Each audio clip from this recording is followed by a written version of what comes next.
Star Wars The Rise of Skywalker is said to be a Star Wars movie with many different sacrifices and losses, as well as many action-packed sequences in this Star Wars film by director J.J. Abrams.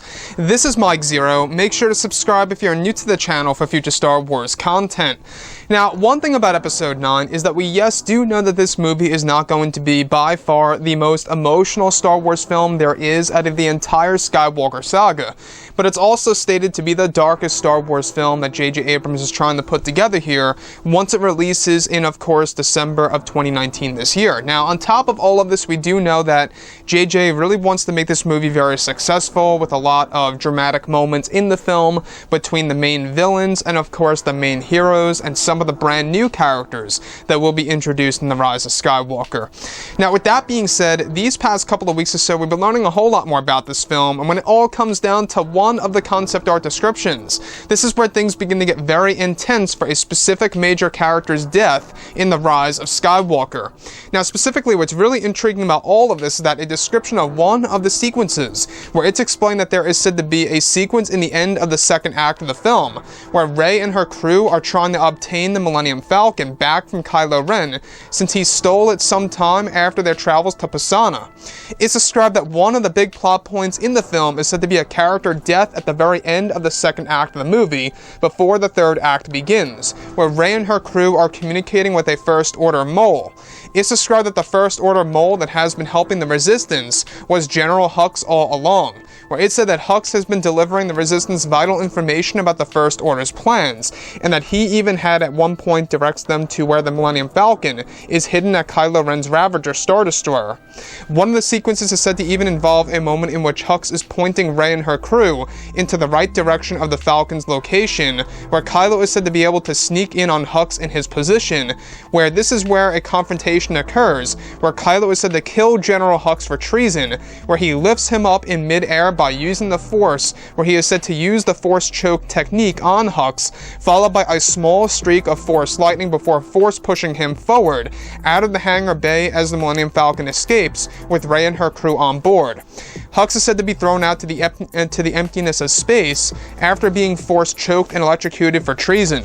So let's go over a couple of parts about this. Now, not only does this fit directly into the very ending of The Last Jedi, I don't know if you guys saw the very ending of The Last Jedi when you look at Hux and his face and what he's actually projecting to Kylo Ren. You can see that Hux is coming up with some kind of plan within his mind. The final shot of Hux in The Last Jedi is crucial to exactly what's going to happen in The Rise of Skywalker. So we're going to have this cat and mouse game in Episode 9, similar to how it was treated in Revenge of the Sith in a very strange way. You know, in Revenge of the Sith, we got a cat and mouse element to that story between, the Jedi searching for who the Dark Lord of the Sith really is, where it ended up being Chancellor Palpatine all along. And what I like about this is that it kind of mimics that, because now the First Order is looking for who the MAUL is within the actual First Order itself, and that actually ended up being General Hux. Now, why is General Hux feeding information to the Resistance? You got me. It could very well be that he's just not happy with his position, because Allegiant General, I must add, Allegiant General Pride is actually a step above Supreme Leader Hux in this particular movie.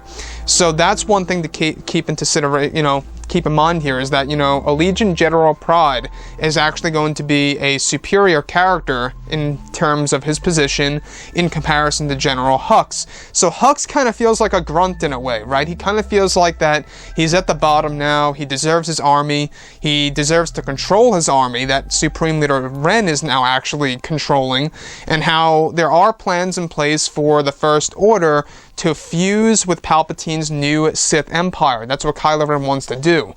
So, with that being said, this particular scene is said to involve Kylo Ren coming across Hux offering Rey and her crew the location of the Falcon, like, okay, here it is, this is it, take it and leave before I change my mind.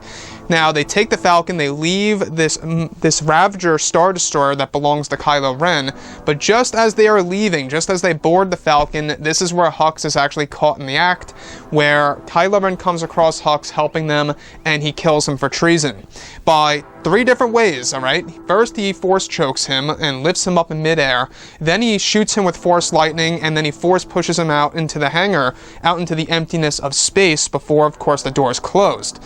Now, that's very interesting because this is a very unique death. It sounds like it's a very surprising death scene for General Hux, and something that would either, you know, perhaps maybe be well served for the character of Hux. I mean, we do know that he's a very evil character in The Force Awakens, and he was dialed down a bit in The Last Jedi, in my opinion. So, the fact that he's helping the Resistance in Episode 9, I will admit, it's a very interesting storyline, but I'm just not quite sure if a lot of fans, you know, including you guys out there, are really going to agree with that, so I would love to hear your opinion about this below in the comments.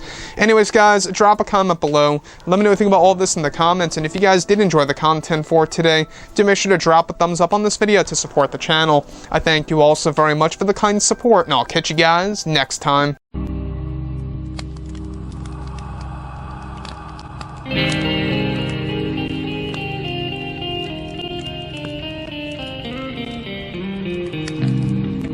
in hand, we are alone again. No, from night to moon, we hear them moans again. No.